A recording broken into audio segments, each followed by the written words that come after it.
Hello dear students. तो जैसा कि आप देख रहे हैं यह स्कूल जीव विज्ञान जो कि क्लास 10th का है, बनर्जी वनवास शाह श्रीवास्तव का जो है ये भारतीय भवन का जीव विज्ञान है, ठीक है। और इसी का मैं आज जो हूँ क्वेश्चन आंसर करने वाला हूँ इसका, ओके। जो कि हमारा चैप्टर रहेगा, जो कि आपको बोले थे कि हमारा चैप्टर जैव प्रक्रम पोषण, ये हमारे चैप्टर है, फर्स्ट चैप्टर है। और इसका मैं अति लघु उत्तरीय प्रश्न देखूंगा, ओके। क्या देखूंगा? अति लघु उत्तरीय प्रश्न, ओके। और इसका जितना भी क्वेश्चन होता है उसको मैं इस वीडियो में कवर करने वाला हूँ, ओके। तो चलिए हम आते हैं अपने टॉपिक पे। तो जैसा कि देख लीजिए कि हमारा जो फर्स्ट नंबर क्वेश्चन है अति लघु उत्तरीय प्रश्न का इस बायोलॉजी का, जो कि कह रहा है जैव प्रक्रम किसे कहते हैं। तो इसका जो उत्तर होगा वे सारी क्रियाएं जिनके द्वारा जीवों का अनुरोक्षण होता है वो जैव प्रक्रम कहलाता है। मतलब कि वे सभी क्रियाएं एक जो जीवों का जो है अनुरोक्षण के द्वारा होता है उसको हम जैव प्रक्रम कहते हैं। और उसके बाद जो है हमारा नेक्स्ट क्वेश्चन है सेकंड नंबर क्वेश्चन में कह रहा है बहुकोश के जीवों में ऑक्सीजन की आवश्यकता विसरण द्वारा क्यों नहीं पूरी की जाती है या पूरी हो पाती है। तो इसका जो आंसर हो जाएगा बहुकोश के जीवों का शरीर के अंग जटिल होते हैं तथा सारी क्रियाएं सीधे पर्यावरण के संपर्क में रहती है। इसी कारण से जो है ऑक्सीजन की आपूर्ति विसरण के द्वारा संभव नहीं हो पाता है। इसलिए जो है यहाँ पे जो है विसरण के द्वारा जो है पूरी नहीं हो पाती है, ओके। तो हमारा अगला थर्ड नंबर क्वेश्चन है कि जीवों में पोषण की प्रमुख दो विधियों कौन कौन है। तो हमारा जो होगा स्वपोषण और परपोषण, ओके। हमारा क्या हो जाएगा? स्वपोषण और परपोषण हो जाएगा। उसके बाद जो हम फोर्थ नंबर क्वेश्चन पे आते हैं। फोर्थ नंबर क्वेश्चन है हरे पौधों में किस प्रकार का पोषण पाया जाता है। तो इसका उत्तर होगा हरे पौधों में जो है स्वपोषण प्रकार का जो है पोषण पाया जाता है, क्योंकि हरे पौधे जितने भी होते हैं वो खुद से पोषण ये अपना भोजन बनाते हैं, निर्माण करते हैं, ठीक है। तो इसीलिए जो उसको हम स्वपोषण कहते हैं। उसका जो है हमारा 5 नंबर कह रहा है कि जंतुओं में पोषण की कौन सी विधि पाई जाती है। तो जंतुओं में जो है परपोषण की विधि पाई जाती है, क्योंकि हमें पता है अच्छी तरह की तरीके से कि जंतु जो होते हैं वो दूसरे पे निर्भर रहते हैं, तो इसलिए उसको हम परपोषण कहते हैं, ओके। उसका जो है 6 नंबर क्वेश्चन पे आ जाते हैं। तो 6 नंबर क्वेश्चन में कह रहा है कि 3 प्रकार की परपोषण विधियों के नाम लिखे हैं, जो कि हमारे पास आंसर में हो जाएगा मृतजीवी पोषण, परजीवी पोषण और प्राणी संपोषण। यानी कि ये हमारा जो है 3 विधि होते हैं परपोषण के, ठीक है। उसका जो 7 नंबर क्वेश्चन में कह रहा है कि संपूर्ण प्रकाश संश्लेषण की प्रक्रिया का रासायनिक समीकरण लिखें, जो कि हमारे पास रासायनिक समीकरण है ये आपके बुक में भी मिल जाएगा कि 6CO2 + 12H2O और सूर्य के प्रकाश से जो है और क्लोरोफिल की सहायता से जो है ये अभिक्रिया करता है, तो बन जाता है 6S12O2 + 6O2 + 6H2O, ठीक है। ये रासायनिक समीकरण बनेगा, ओके।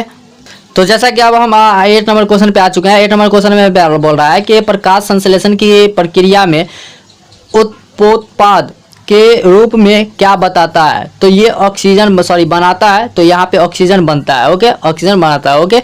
उसका जो है 9 नंबर क्वेश्चन में बोल रहा है कि प्रकाश संश्लेषण की प्रक्रिया हरित लवक या क्लोरोप्लास्ट में ही क्यों होता है। तो इसका उत्तर हो जाएगा क्योंकि क्लोरोप्लास्ट में क्लोरोफिल वर्णक पाए जाते हैं, इसीलिए जो है क्लोरोप्लास्ट में ही होता है।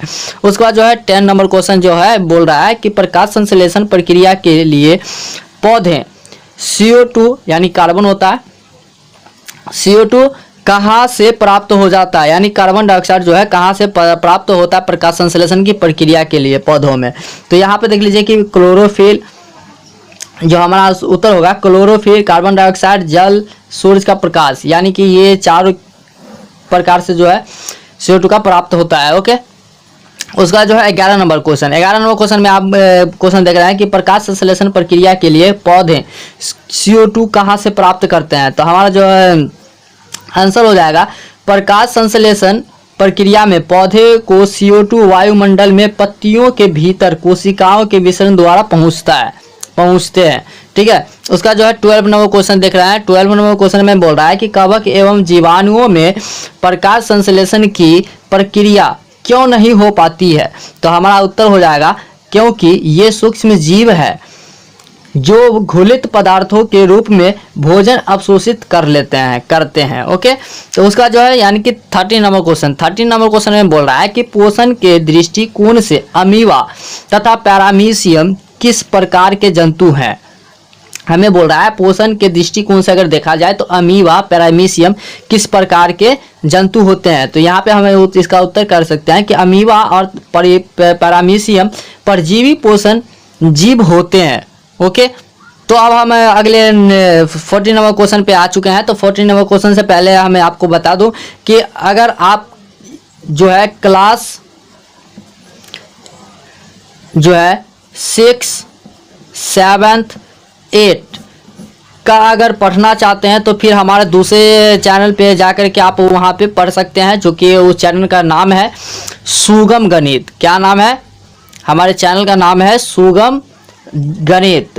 और वहाँ पे जाकर के आप 6, 7, 8 का पढ़ाई कर सकते हैं। जिस तरह से इस चैनल पे करवाया जाता है ऑल सब्जेक्ट, ठीक उसी तरह वहाँ पे भी करवाया जाता है ऑल सब्जेक्ट। ओके, तो वहाँ से भी जाकर के आप पढ़ाई कर सकते हैं। और उसके बाद जो है आपके नज़र में कोई वैसा स्टूडेंट है तो उसको इस लिंक भेज सकते हैं। ओके, तो उसके बाद जो है यानी कि डिस्क्रिप्शन में उसका लिंक मिल जाएगा। इस चैनल का लिंक जो है आपको डिस्क्रिप्शन में मिल जाएगा, वहाँ से जाकर के देख सकते हैं। उसके बाद जो है यहाँ के 14 नंबर क्वेश्चन है कि मनुष्य का आहार नाल कौन कौन से मुख्य भागों में बटा होता है। तो इसका जो उत्तर होगा अमाशय, पक्वाशय, पित्ताशय, छोटी आंत तथा बड़ी आंत इत्यादि में बटा होता है। उसके बाद जो है 15 नंबर क्वेश्चन देख लीजिए। 15 नंबर क्वेश्चन में कह रहा है कि ग्रसनी में स्थित 2 छिद्रों के नाम लिखें, जो कि हमारा छिद्र होते हैं निगल द्वार और कंठ द्वार। 2 छिद्र होते हैं ग्रसनी में। ओके, अब हम 16 नंबर क्वेश्चन में देख लेते हैं। तो 16 नंबर क्वेश्चन में बोल रहा है कि मनुष्य में पाचन आहार नाल के किस भाग से शुरू होता है। तो इसका जो उत्तर हो जाएगा मनुष्य में पाचन आहार नाल मुंह से शुरू होता है। ओके, ये हमारा क्या हो जाएगा?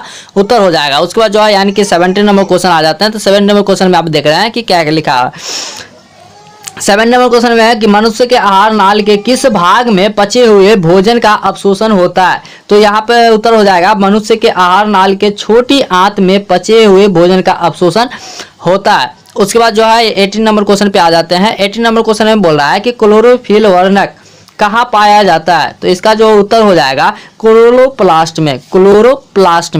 उसके बाद जो है 19 नंबर क्वेश्चन में बोल रहा है कि प्रकाश संश्लेषण प्रक्रम द्वारा पौधे क्या निर्माण करते हैं। तो इसका जो उत्तर हो जाएगा वो भोजन निर्माण करते हैं। ओके, तो उसके बाद जो है यानी कि 20 नंबर क्वेश्चन देख लेते हैं। हम थोड़ा फास्ट में बोल रहा है, आप लोग वीडियो को रोक करके आप इसका उत्तर लिख सकते हैं। ओके, तो 20 नंबर है मृतजीवी को क्या कहते हैं। तो अपघटक कहते हैं। मृतजीवी को क्या कहते हैं? अपघटक कहते हैं। ओके, उसका जो है 20 नंबर क्वेश्चन है। 20 नंबर क्वेश्चन में बोल रहा है कि जिस जीव के शरीर से परजीवी अपना भोजन प्राप्त करते हैं वे क्या कहलाते हैं।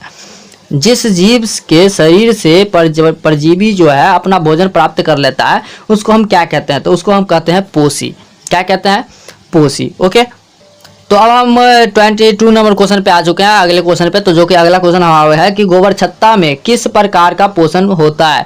तो मृतजीवी प्रकार का पोषण होता है। उसके बाद जो है 23 नंबर क्वेश्चन देख लीजिए। 23 नंबर क्वेश्चन में बोल रहा है पत्तियों का कौन सा अंग CO2 युक्त वायु का प्रवेश द्वारा होता है। तो यहाँ पे उसका उत्तर हो जाएगा क्लोरोफिल अथवा हरित लवक। ओके, उसका जो है 24 नंबर क्वेश्चन देख लीजिए कि 24 नंबर क्वेश्चन में बोल रहा है कि पोषण की दृष्टि से जंतुओं को क्या कहा जाता है। तो जंतुओं को जो है पोषण की दृष्टि से स्वपोषी या फिर परपोषी कहा जाता है। ओके, उसका जो है 25 नंबर क्वेश्चन में बोल रहा है कि अमीबा में भोजन का पाचन कहाँ होता है। तो उसका उत्तर हो जाएगा रसधानी में। क्या होता है? रसधानी में होता है अमीबा का भोजन का पाचन। ओके, उसका जो है 26 नंबर क्वेश्चन देख लेते हैं कि बोल रहा है कि मनुष्य में पाचन के लिए विशेष अंग को क्या कहते हैं। तो उसका उत्तर हो जाएगा आहार नाल। क्या हो जाएगा? आहार नाल। उसके बाद जो है 27 नंबर क्वेश्चन में बोल रहा है कि मनुष्य के जीभ के ऊपरी सतह पर पाई जाने वाली संरचना को क्या कहते हैं। तो उसका हो जाएगा स्वाद कलियां। उत्तर में हो जाएगा स्वाद कलियां। उसके बाद जो है 28 नंबर क्वेश्चन में आप देख रहे हो कि मुख गुहा से भोजन कहाँ पहुँचता है। तो इसका उत्तर हो जाएगा ग्रास नली में। क्या हो जाएगा? ग्रास नली में। उसका जो है 29 नंबर क्वेश्चन को देख लेते हैं। 29 नंबर क्वेश्चन में बोल रहा है कि ग्रास नली की दीवार में तरंग की तरह होने वाली सिकुड़न एवं फैलाव को क्या कहा जाता है या फिर क्या कहते हैं? तो इसका उत्तर हो जाएगा क्रमांकुंचन।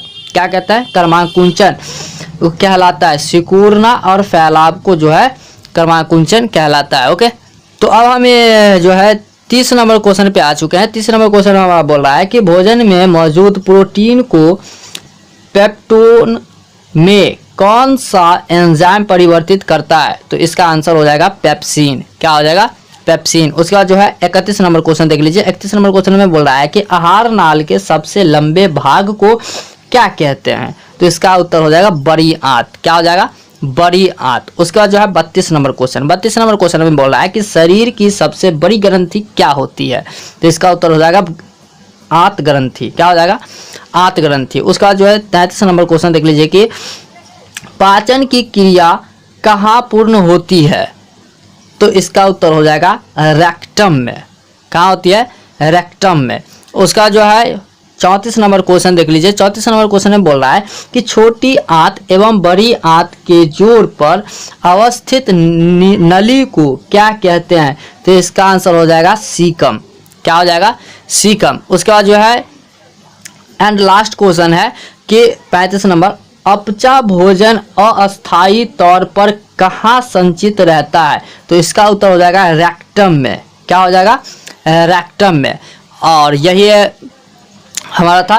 तो आज के लिए इतना ही, और हमारे अगले वीडियो का इंतजार कीजिए जो कि हम इससे अगले क्वेश्चन को मैं लेकर के आऊँगा।